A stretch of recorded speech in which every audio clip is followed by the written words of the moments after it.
Sagesse et Société, une émission animée par Stéphane Hérault, coach de vie, enseignant yoga et méditation.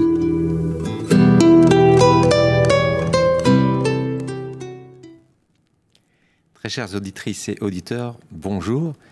Aujourd'hui, nous allons parler d'un sujet profond et qui mérite toute notre attention. Aujourd'hui, j'accueille Fabienne Raoul, qui va nous parler aussi de son expérience de mort imminente. Bonjour Stéphane. Bonjour Fabienne. Alors, je vais te laisser te présenter, Fabienne, mais c'est vrai que c'est un sujet qui non seulement me passionne, mais pour avoir passé pendant plus de 20 mois à accompagner les personnes en fin de vie, c'est un sujet qui est essentiel à aborder dans notre société actuelle. La notion de mort, d'expérience de mort imminente, ce qu'on appelait les fameuses NDE, Near Death Experience en anglais, c'est des fois des sujets tabous à aborder. Oui. Et ton parcours et surtout ton expérience de vie, je trouve qu'il est très riche parce que des fois, alors même si aujourd'hui tu es sophrologue, tu donnes des soins énergétiques, mais ce n'était pas le cas avant. Oui, tout à fait, oui. Et tu étais même dans un domaine quand même, il faut dire, très cartésien, ingénierie nucléaire. Il n'y a pas plus fermé. Quand même. Ouais, il n'y a pas plus fermé. Très binaire, très terre à terre. Quand même, je pense que là, ça va être en tout cas passionnant. Je me réjouis de passer ce temps avec toi, Fabienne. Et puis, je pense que les auditrices, auditeurs vont être tout oui sur ce partage qui va se produire pendant les 40 prochaines minutes. Merci Stéphane, je suis très heureuse de ton accueil également dans cette émission. Merci. Alors, ton parcours, ton expérience, oui. Parce que ça, c'était vraiment le moment phare et je pense qu'à ce moment-là, tu découvres une réalité qui n'est pas du tout celle qu'on a l'habitude d'aborder, ne serait-ce en prenant un métro ou prendre la voiture pour aller au travail. Tout à fait. Comment ça s'est produit, Fabienne, pour toi alors ? Alors, donc moi, j'allais dire, il y a l'avant et il y a l'après. C'est-à-dire l'avant, moi j'étais quelqu'un de très, très rationnel, très binaire, comme tu l'as dit. Je suis ingénieur de formation, ingénieur matériaux, j'ai travaillé pendant 15 ans dans le nucléaire et mon expérience de mort imminente est arrivée pendant le travail, justement. C'était en 2004, février de 2004, où j'ai eu, en fait, j'ai fait un malaise cardiaque, j'ai perdu connaissance. Et en fait, instantanément, je me suis retrouvée dans une autre réalité. Alors, un autre monde, d'ailleurs, comme le dirait Rémi Chauvin. Donc, c'est un petit clin d'œil, d'ailleurs, le titre de mon bouquin, Rémi Chauvin, qui lui-même est parti maintenant dans l'autre monde. Et je me suis retrouvée dans un espace lumineux, sans fin, avec la première chose que je me suis dit, c'est ça y est, je suis morte, quoi. Mais tout naturellement. Tu as eu cette conscience ? Ah, j'ai eu cette conscience. Et ce qui est incroyable, c'est que mon corps physique, j'étais inconsciente au sens de physique du terme. Et pourtant, ma conscience n'a jamais été aussi pure, aussi aiguisée, où j'avais une perception des choses qui n'a rien à voir avec notre perception là, avec nos 5 sens dans le quotidien. Rien à voir. Et je me suis retrouvée dans un état d'amour absolu. J'avais des personnes qui m'attendaient, alors des personnes pas en matière humaine, j'allais dire, en matière biologique, on va dire. Pas en matière nucléaire, quoique, si on va dans l'infiniment petit, mais on y reviendra après. Si on va dans la physique quantique. Ouais, c'est ça. Si on va dans l'infiniment petit physique quantique, on va voir qu'on n'est pas justement que cette matière qu'on croit être. Et ça, c'est important. Mais c'était des êtres lumineux, en fin de compte. C'était des êtres qui étaient composés de lumière, alors des silhouettes humaines, des formes humaines malgré tout, et un amour intense qui émanait de ces personnes-là. C'était un retour à la maison. C'était vraiment mon ressenti le plus profond, et l'amour que j'ai ressenti n'a rien à voir avec ce que j'ai pu ressentir sur Terre. Alors, ce passage, oui. Il y a beaucoup de personnes qui pourraient se dire, et justement, c'est ce qui nous empêche des fois de rentrer dans cette phase qui va être ce qu'on appelle la mort, oui. Mais le grand passage serait peut-être plus approprié. Est-ce qu'il y a eu, pour toi, et à ce que tu partages, je pense que j'ai déjà ma réponse, mais une notion de peur ? Je n'ai eu absolument aucune peur. Et même la première, j'allais dire pensée, qui n'est pas du domaine de la pensée, on va dire, mais c'est... Je suis morte, mais je suis extrêmement bien. Et j'avais aucune peur. J'étais extrêmement lucide. C'est ça qui est incroyable. C'est que j'avais une lucidité accrue. Donc c'est sans commune mesure avec ce qu'on peut comprendre dans notre vie de tous les jours ici, avec, encore une fois, avec nos 5 sens, parce qu'on est limité. J'allais dire, on est en tant qu'être humain pris dans le quotidien, hein, quand on touche pas, on va dire, par exemple, comme tu le fais, le yoga, la méditation, tout ça, on reste limité, on reste enfermé dans des schémas de pensée aussi, et on est en bas de l'entonnoir, j'allais dire. C'est-à-dire qu'on n'a accès qu'à une partie de la réalité qui n'est qu'une partie de la réalité, parce que la réalité ultime est bien plus vaste et qui elle-même comporte probablement d'autres réalités. Moi, j'ai eu accès à une autre réalité, mais il y en a probablement une infinité d'autres réalités. Alors, ça va être passionnant. Là, je sens qu'on est tous attentifs à ce que tu es en train de dire. Alors, ce qui est important, peut-être pour mettre une petite image, hein, c'est comme lorsqu'on se réveille la nuit, on sait qu'on sort d'un rêve et qu'on passe à une autre réalité. Est-ce que tu as vraiment eu ce sentiment que de l'autre côté, en fin de compte, c'est comme si tu quittais vraiment un rêve et que tu revenais à une réalité qui était peut-être beaucoup plus profonde et palpable que ce plan terrestre? Pour moi, c'est encore autre chose, le rêve, quand on sort d'un rêve. Parce que des fois, j'ai des rêves, ce que j'appelle bizarres, même prémonitoires, et ça, c'est encore autre chose. Là, c'est vraiment... j'allais dire, alors c'est une petite blague que je fais, hein, un bombardement neutronique, puissance 10 000 en termes d'amour, en termes de ressenti. Voilà. Donc c'est quelque chose que tu ne ressens pas au quotidien, même je pense dans un état, j'allais dire orgasmique, hein, tout simplement, comme on peut, voilà, une relation intime. On peut pas percevoir le 10e ou le 100e de ce sentiment incroyable. Incroyable. Alors, qu'est-ce qui a déclenché ce passage et comment après tu l'as vécu et combien de temps ça a duré, ça va être important, et surtout l'expérience, parce que tu vas rencontrer effectivement des êtres de lumière, il va y avoir une connexion, donc je te laisse vraiment nous partager tout ça. Alors en fait ça a été bref, d'un point de vue temps physique, ça a été moins d'1 minute. D'un point de vue temps absolu, on va dire, justement, il n'y avait pas de notion de temps. C'est ça qui est incroyable, c'est qu'on perd complètement la notion du temps.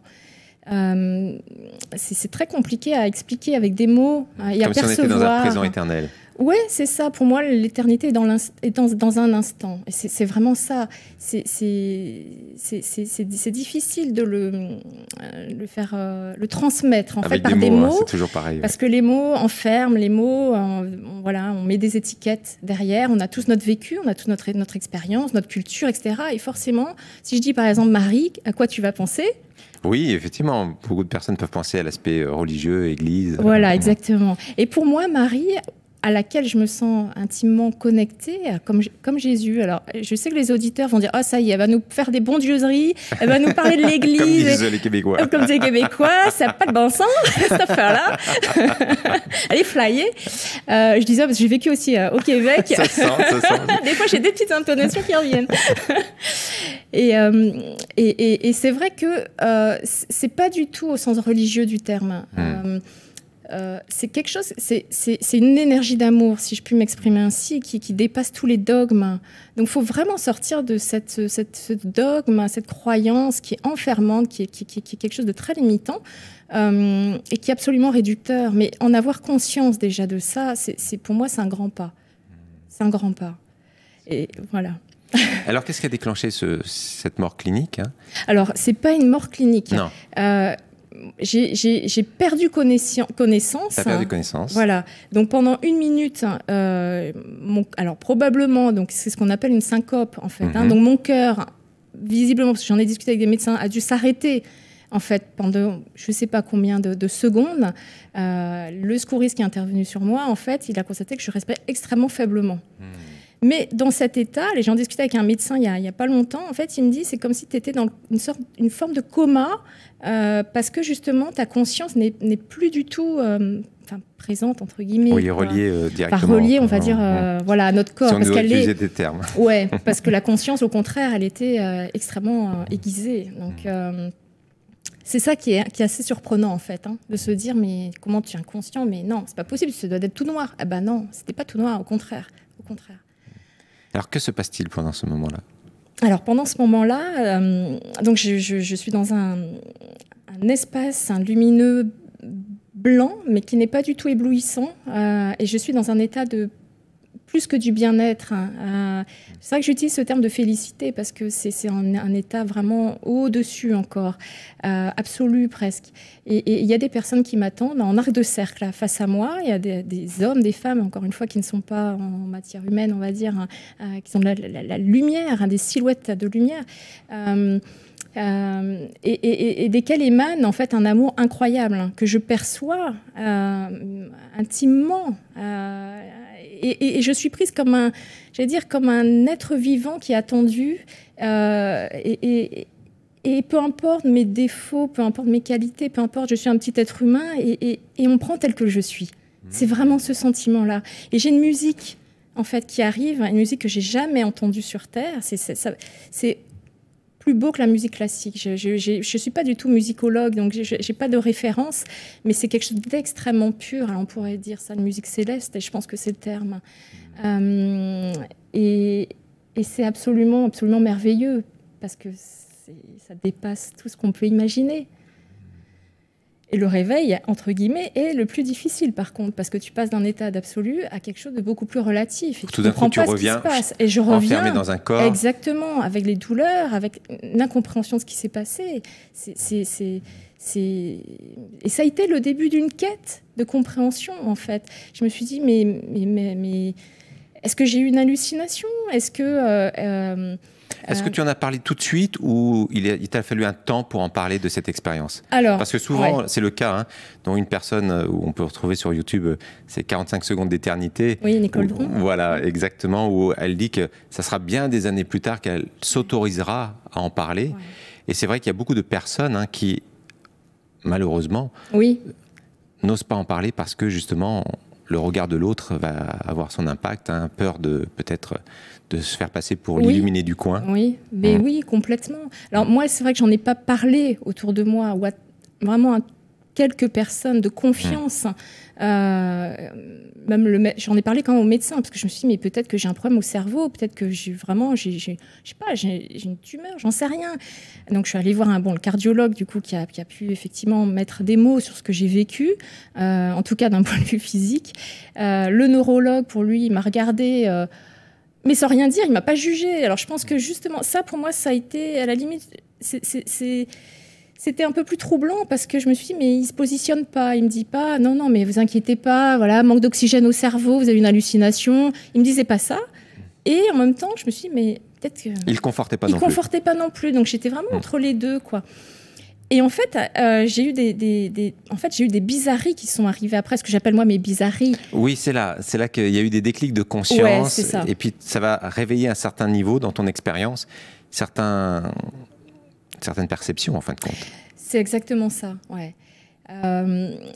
J'allais dire, c'est le divin. Alors, quand je dis le divin, il n'y a pas de notion religieuse, encore une fois. Il y en a qui vont appeler la conscience universelle. Oui, j'entends bien dans ton expérience qu'effectivement, il y a le côté religieux avec tout le dogme que ça peut engendrer, et puis ça peut cloisonner aussi.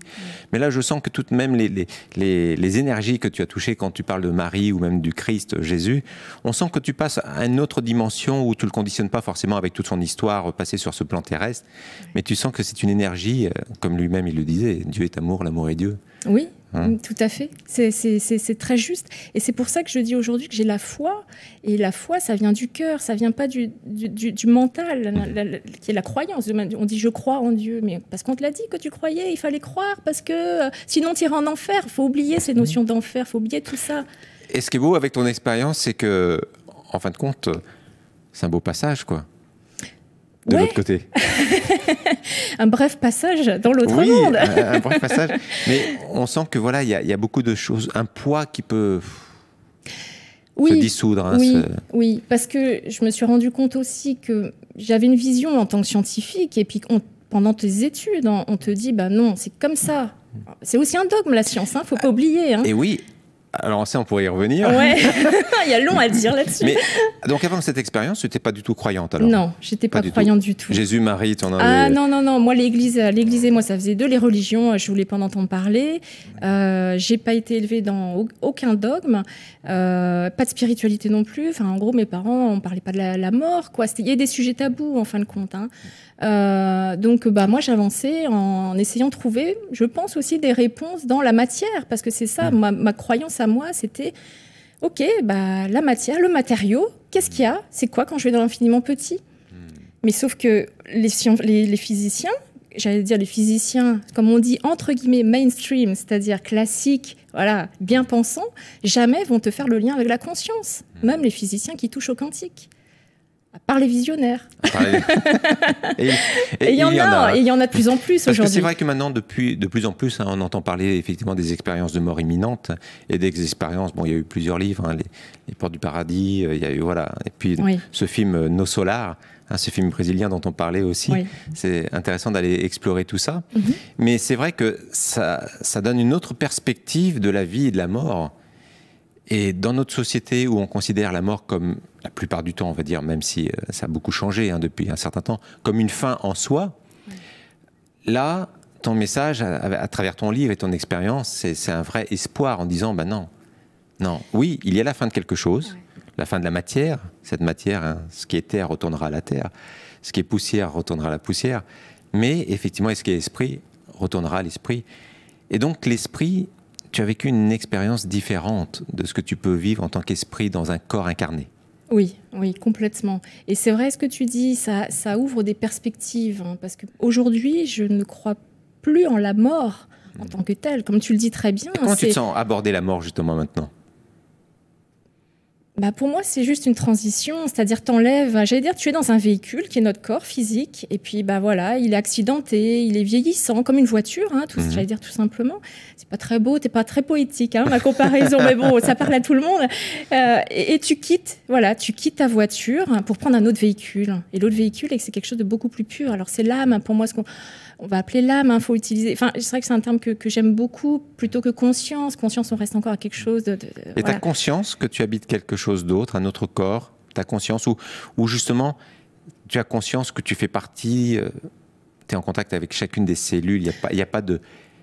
Comme il n'y a plus l'ego. Oui. L'ego crée la séparation. Oui. Voilà. Comment tu vis ça? Comment tu sens cette reliance? Qu'est-ce qui se passe? Disons, moi, je la ressens, j'allais dire, dans mon quotidien aussi, avec les personnes que j'accompagne, parce qu'il y a des manifestations aussi, pour elles, de présence, de contact avec des défunts. Pour moi, ça, c'est l'invisible qui s'invite dans la matière. Et ça, c'est des belles preuves, même si ce n'est pas des preuves scientifiques, c'est des belles preuves. Après, dans le quotidien, la vie est un miracle en elle-même. On ne peut pas, ce n'est pas l'homme qui a créé la vie. Juste vous revenir à des basiques. Soyons clairs, rendons à César ce qui appartient à César. Exactement. On se croit tout puissant. Voilà, c'est ça le truc aussi, c'est qu'en tant qu'être humain, on veut tout contrôler, on veut tout maîtriser, mais très sincèrement, il y a énormément de choses qui nous dépassent, et même en tant que scientifique, on est limité. Les certitudes qu'on avait il y a 100 ans, aujourd'hui, sont balayées. Et demain, ce sera pareil. On continue à évoluer. Donc, il faut se dire qu'à chaque fois, on n'a accès qu'à un niveau d'information tout petit. Alors, moi, j'aime bien donner cette expérience, enfin, c'est pas cette expérience, cette analogie avec l'escargot. Un escargot, il met 3 secondes pour capter la lumière. Donc, ça veut dire que si pendant les 3 secondes, j'avance mon pied, je l'enlève, et on va lui poser la question, l'escargot, imaginons qu'il arrive à parler. Je lui dis, bon, qu'est-ce que tu as vu? Rien, moi j'ai vu le pied, il est au sol, il n'a pas bougé. Si, il a bougé. Nous, on est pareil, c'est-à-dire qu'on est limité, comme cet escargot, dans notre perception des choses. Et juste en avoir conscience, pour moi, ça, déjà, c'est hyper important, ça remet les choses à leur place. Là, c'est un point hyper essentiel dont tu poses les fondations, en fin de compte. Parce qu'on peut prendre un exemple très simple, la notion, par exemple, du sifflet ultrason. Oui. Les chiens peuvent l'entendre. Tout à fait. L'être humain ne peut pas l'entendre. Tout à fait. D'où le terme ultrason. Exactement. Mais ça veut dire qu'il y a quand même des sons. Tout à fait. Donc ça veut dire que ma capacité à ce que mon membre, qu'on appelle l'oreille, peut percevoir, ce que mon sens de l'ouïe peut percevoir, c'est identique aussi avec la vue. c'est identique avec le toucher, c'est identique avec tous les autres sens. Donc il y a des fréquences que je ne peux pas percevoir. Ça ne veut pas dire qu'elles n'existent pas. Exactement. Mais je ne peux pas les percevoir, les traiter. Et pourtant, sur un autre plan, sur le 6e sens, le 7e sens, peu importe le terme qu'on voulait y mettre, hein, le 6e chakra qui s'ouvre, le 3e œil, voilà toutes les possibilités qu'on peut utiliser, il y a notre capacité à percevoir au-delà de la matière. Tout à fait. Et là, donc dans ton expérience de EMI, en fin de compte, tu vas passer ce passage dans l'autre monde, et cet autre monde t'offre une autre capacité, parce que tu n'es plus attaché à travers tes sens matériels, et pourtant, tu vois, et pourtant, tu entends, et pourtant, tu ressens, mais sur vraiment une complète autre dimension. C'est ça. C'est-à-dire qu'en fait, c'est comme si on était... Enfin, j'allais dire, la Fabienne d'avant, c'était avec donc ces 5 sens uniquement, le bas de l'entonnoir, et en fin de compte, ça a créé une ouverture de conscience. Donc, l'entonnoir, le diamètre augmente, et donc, quand tu arrives un peu plus haut, bah, tu perçois d'autres choses. Voilà, c'est comme tu es, tu pars de zéro, on te met tout en haut de la montagne subitement. Tu as accès à des trucs que jamais tu aurais imaginé que ça existait. Et après, tu dois revenir, par contre, dans ton quotidien, à la matière. Et tu reviens là avec la douleur, tu reviens avec les peurs du jugement, tu reviens avec tout ça. Un petit peu le bébé qui arrive sur ce plan terrestre où il faut qu'il redécouvre ce que c'est. Et on peut vraiment imaginer l'enfant où il se dit « Oh là !» Il a tout le poids de la matière, il a la contrainte des besoins. Alors que dans ce monde-là, voilà, tu passes à une autre dimension. Et je présume que ta vie a changé, peut-être la relation avec les autres aussi a changé, peut-être. Comment ils l'ont perçu, ton entourage? Alors, mon entourage, j'en ai très peu parlé, hein, encore une fois, au tout début. Alors, ma famille... Ils l'ont découvert dans le livre? Non, alors non, quand même pas. C'est venu avec le temps. C'est venu avec le temps. C'est plus mes amis, en fin de compte, hein, et puis des personnes ouvertes auprès desquelles j'ai pu exprimer les choses que ma famille directe, c'est-à-dire en l'occurrence mes parents, pour faire simple, à l'époque. Et ça a été compliqué parce que je me dis, mais en fait, je ne peux pas leur parler de choses parce que je sais qu'ils ne comprendraient pas, où ils vont trouver des explications très rationnelles, etc. Parce que c'est ça, hein, pour eux, c'est leur manière de penser. Même si aujourd'hui, mon père est beaucoup plus ouvert, hein, parce que je lui ai fait vivre aussi, je lui ai fait toucher à quelque chose de plus grand. Et ça lui ouvre des perspectives. Hein. Voilà, il est assez âgé maintenant, donc il a une vision, une autre vision de la mort, justement, aujourd'hui. Ça c'est chouette, parce que par rapport aux autres personnes, moi, c'est un peu le message que j'essaie de faire passer, c'est... Voilà, ouvrez un petit peu, vous, à la vie, à ce qu'est la vie, à savoir que on est autre chose que juste cette matière-là. On est limité, mais on n'est pas vraiment limité. En fait, c'est ça, on a les deux en nous. On a vraiment les deux en nous. Cet aspect matière, cet aspect invisible, cette limite, cette non-limite. Et tout ça, ça cohabite en nous. Tout ça, ça cohabite en nous. Alors après, pour répondre plus précisément à ta question... j'ai gagné en empathie, c'est-à-dire en compréhension, en ressenti des personnes, ce qui est parfois un peu difficile d'ailleurs. Bien sûr. Oui.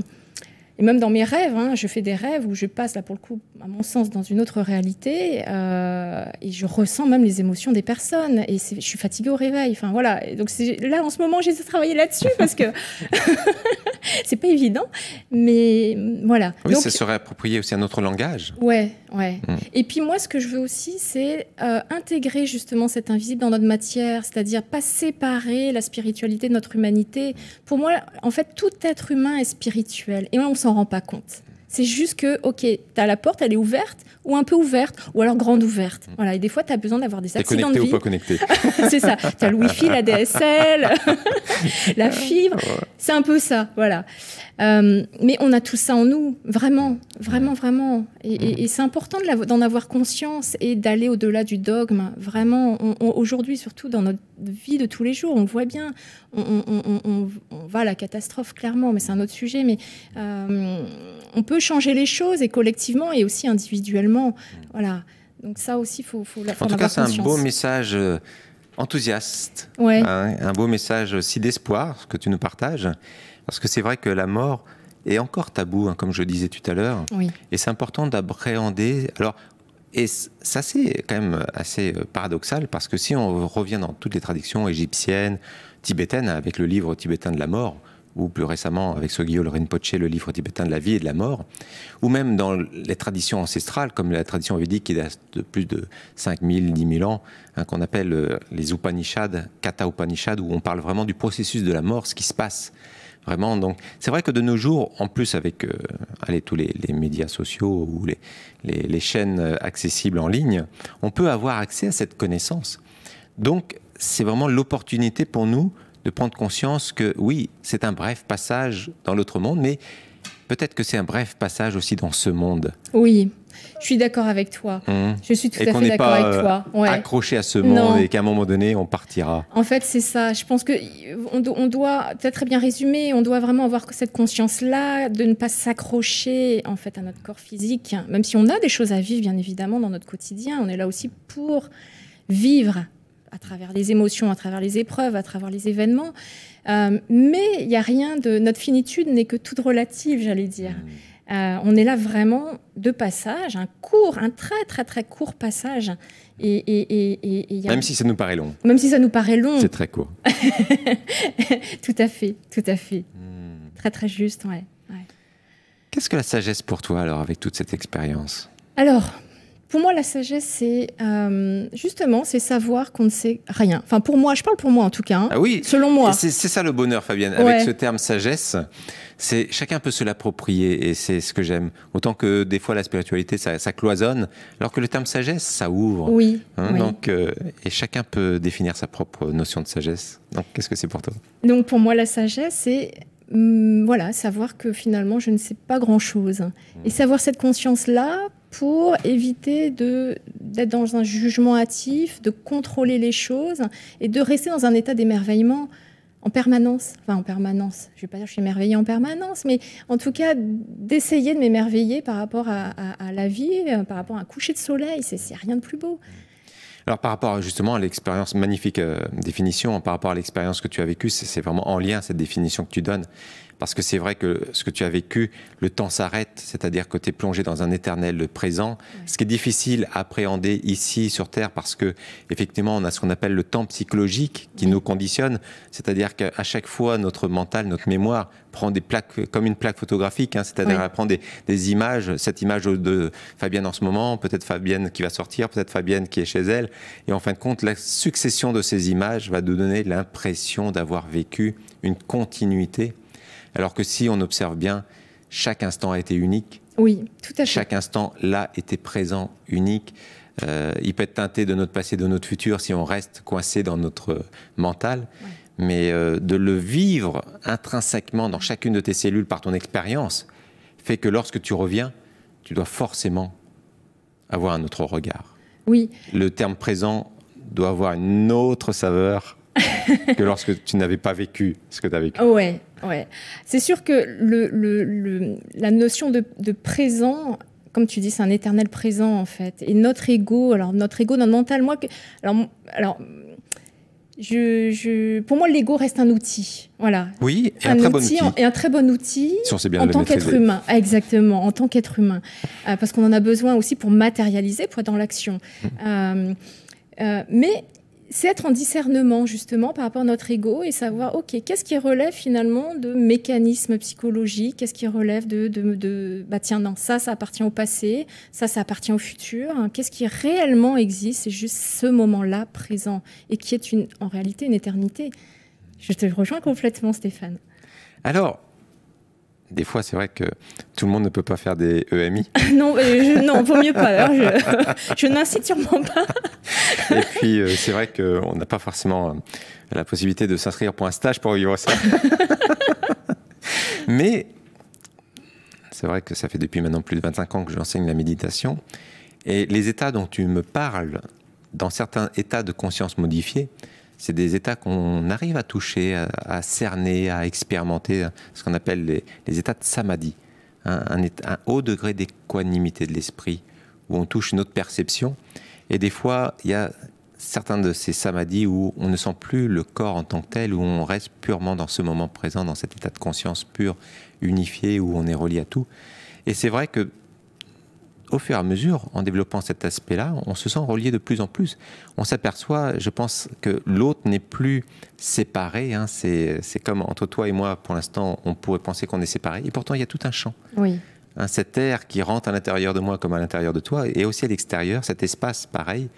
Et ce champ de conscience, c'est ce que de plus en plus maintenant la physique quantique, ou même toutes les neurosciences tentent à expérimenter. Hein, c'est-à-dire qu'on n'est pas séparés, on est vraiment une seule et même conscience, mais comme un océan prend différentes vagues, c'est ça. La conscience prend différentes formes. C'est ça. Hein, c'est pour ça qu'en Inde, il y a un moment donné où on célèbre toutes les formes, on voit Dieu dans toutes les formes.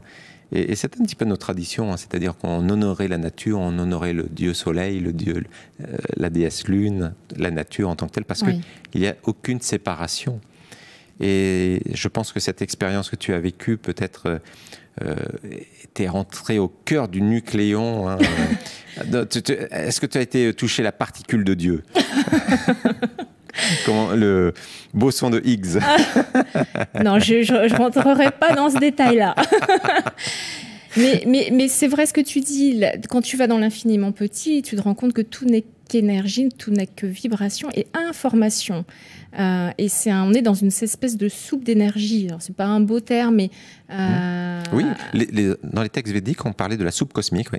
Bah voilà, ça rejoint effectivement. Je pense que les traditions en savent beaucoup plus que nous. Alors je reprends ma casquette de scientifique. Et c'est là où c'est intéressant, parce qu'on peut associer maintenant... Voilà, c'est intéressant de faire le lien aujourd'hui entre la physique quantique, hein, c'est-à-dire quand on va au cœur de la matière, au cœur de l'atome, et... Ce que tu as vécu. Ce que j'ai vécu, mais comme des milliers de personnes, en fin de compte. Hein.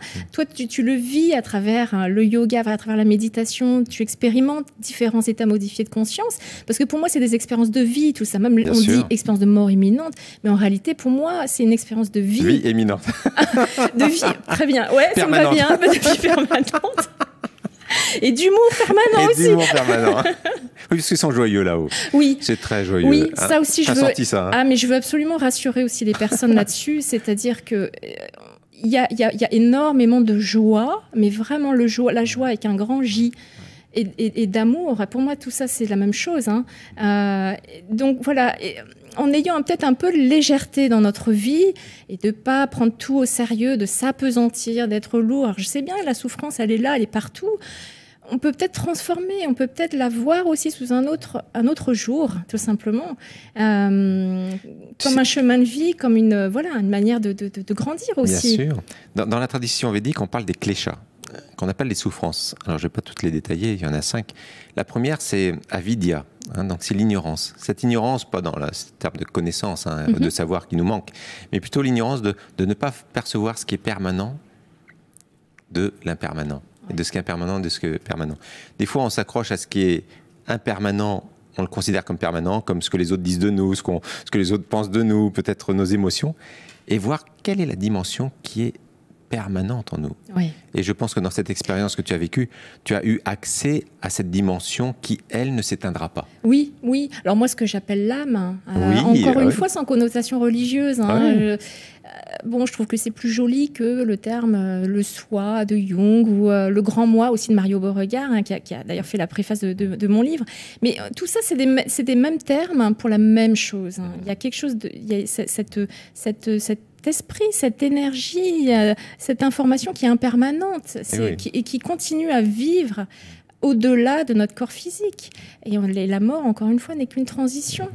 Alors, quand tu prends le terme âme, c'est beau parce que si tu prends le temps de le dire, ce qui est très proche de Amen, Amin, Om, hein, toute cette vibration qui est la vibration de l'être, la vibration qui émane, le Om, hein, qui est le son primordial dans la tradition védique, mais dans d'autres traditions, parce qu'on vient de le voir, Amen, Amin, Shalom. Hein, donc ce terme qui part du A jusqu'au cette reliance. Oui. Et justement, en termes de science, c'est très intéressant, parce que les anciens de la tradition, en tout cas, il y a un sage qui s'appelle Prajapati Parameshti. Il est dans un texte qu'on appelle les Védas. Je ne sais pas si tu as étudié un petit peu les Védas. Pas du tout. Voilà, c'est des grands textes de la tradition védique et qui parlent beaucoup justement de tout ce qui est vibration, vibratoire. C'est un texte de connaissance énorme. Hein. Il y en a 4. Un des grands textes s'appelle le Rig Veda. Il y a un mandala, donc c'est un texte comme un poème, qui est le 10e mandala. Et il parle de l'origine de ce Om, de cette vibration qui a donné naissance aux 5 éléments, hein, donc, qui sont les terres, l'air, le feu, l'eau et la terre. Et donc la vibration s'est fait chair. Hein, donc le verbe s'est fait chair, dans notre tradition on dit souvent, et la vibration s'est fait matière. Hein, et revenir à la vibration, tu t'aperçois que là, voilà, tu es dénué de toute densification de la matière. Oui. Ça serait tellement intéressant à l'explorer parce que mais ça, je découvre complètement. Hein. Moi, encore une fois, j'ai aucune connaissance, même des traditions ancestrales, des religions, etc. J'ai juste ma casquette scientifique et mon expérience, et mes expériences. Et j'essaie de faire le lien. Voilà. Et c'est intéressant de pouvoir avoir aussi ton... Parce qu'en fin de compte, en 1978, il y a eu donc le prix Nobel de la physique qui a été, ou des sciences, accordé à 2 professeurs, qui sont le professeur Wilson et Spencer. Et ils ont défini, justement, ils ont découvert à l'explosion du Big Bang ce son originel que les anciens avaient déjà nommé, il y a des milliers d'années, le Om. Et que cette vibration originelle reste encore dans l'univers, bien présente, qui soutient tout l'univers. Voilà, bon, on pourrait aller encore explorer tout ça, c'est tellement passionnant, c'est vraiment un plaisir de t'accueillir, Fabienne, parce que c'est, voilà, de vivre ça, il y a beaucoup d'espoir dans le message. En plus, voilà, on sent que derrière ça, quand tu reviens ici, tu abordes la vie complètement différemment, tu as envie de passer ce message. Donc j'invite vraiment nos éditeurs, auditrices qui ont été certainement charmés par rapport à tout ton partage, de lire le livre. Hein, donc mon bref passage dans l'autre monde. Et puis retour dans ce monde. Retour dans ce monde. Ça sera peut-être le 2e tome. Comment vivre avec ça dans le monde d'aujourd'hui. Fabienne, donc c'est un grand plaisir parce que ce livre, il est édité aux éditions Le Duc et il sort...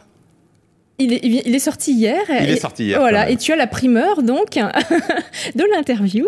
Voilà, donc je suis très heureuse. C'est un grand plaisir, c'est vraiment un grand honneur pour moi. Et puis je me réjouis déjà de le parcourir plus en détail. Et j'invite vraiment tout le monde à aller le parcourir parce que c'est un message vraiment très, très optimiste. Merci Stéphane. Merci Fabienne. En ce qui nous concerne, on peut se retrouver aussi... Alors oui, tu as peut-être un site internet ? Alors, j'ai un site qui est en construction depuis des mois et des mois et des mois. Donc, c'est www.fabienne- alors le tiret du 6, raoul.fr. Voilà. Mais je dois effectivement le mettre à jour là, les prochains jours. Ça fait depuis des semaines que je dis ça. Hein. Ça va venir, ça va venir. Mais ça va venir. En tout cas, Fabienne Raoul sur le Google. Et puis comme ça, on pourra trouver tes activités. Voilà, tout à fait. J'ai une page Facebook aussi. Voilà, si les personnes veulent effectivement accéder à plus d'infos. Merci. Je vous remercie et puis je vous dis à très bientôt pour une nouvelle émission. Pour ceux qui désirent me retrouver dans mes activités, stéphanehero.com, ça me fera toujours plaisir. Fabienne, à très bientôt. À bientôt Stéphane, merci encore. Bonne journée à tous. Sagesse et Société, une émission animée par Stéphane Hérault, coach de vie, enseignant yoga et méditation.